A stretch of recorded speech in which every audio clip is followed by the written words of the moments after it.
It was a cold, grey afternoon in October when Daniel first stepped foot inside the old house on Etheldridge Street, the house that had once belonged to his grandmother.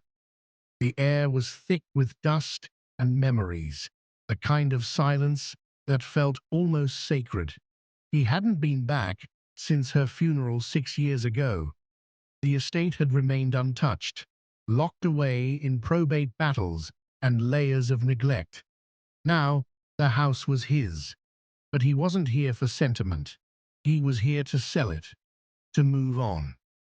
As he wandered through the hallway, floorboards creaking beneath him, he paused by the sitting room. The wallpaper, faded and peeling, still held the faint scent of lavender and old paper. On the mantel was the same porcelain clock that had ticked away every visit of his childhood. And then he saw it. An envelope, yellowed with age, tucked behind the clock. His name written on it, in her handwriting. To Daniel, when you're ready. He hesitated.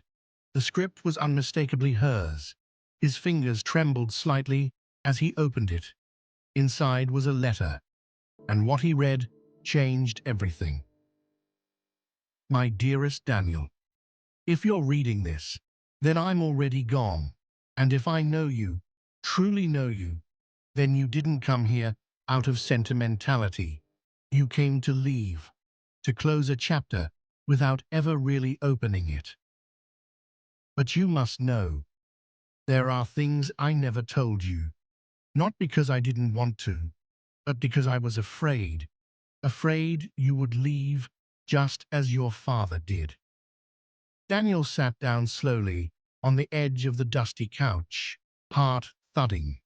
His father, the man who vanished when Daniel was only 5, was never spoken of. The letter continued. Your father loved someone before your mother. Her name was Elise. She was the kind of girl who made poetry sound dull. But life isn't fair to hearts that burn too brightly.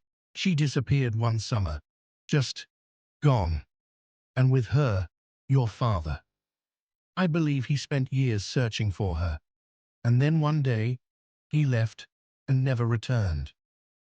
Daniel's jaw tightened. Questions he'd buried years ago clawed their way to the surface.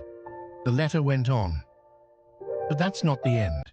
In the attic, behind the cedar trunk, there's a box. Inside are his journals, his final letter. I never opened it. I never could. Maybe you can. That night, rain lashed against the windows as Daniel climbed to the attic. The air was colder up there and thick with dust. Just as she'd written, behind the cedar trunk was a small wooden box, its latch rusted, its wood worn with time. He opened it. Inside were 3 things: a leather-bound journal, a black-and-white photograph of a woman, Elise, he assumed, and a sealed envelope addressed, To my son, if you ever want to know. He hesitated, then opened it. Daniel, I don't know if you'll ever find this. I don't even know if you'd want to.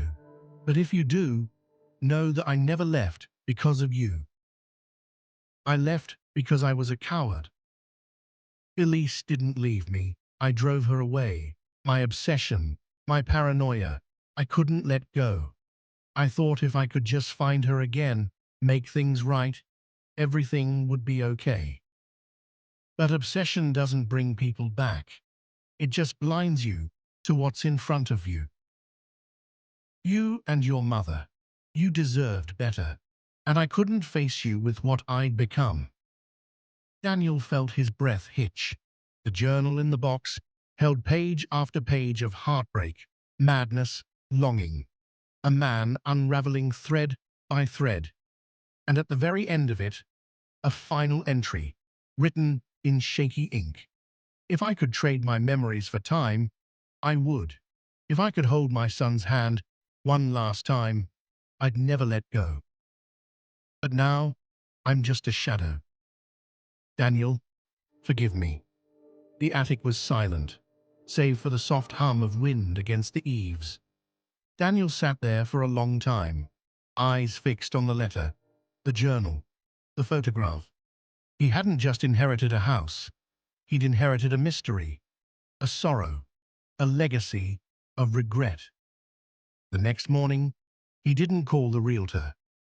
He brewed coffee, opened a window, and watched the light slowly stretch into the room. He walked through the house again, not like a stranger, but like someone tracing echoes. And then he sat at the old desk, pulled out a pen, and began to write. To the one I left behind. Regret doesn't always scream. Sometimes it waits quietly in locked rooms and unopened letters until you're ready to listen. And Daniel, at last, was ready.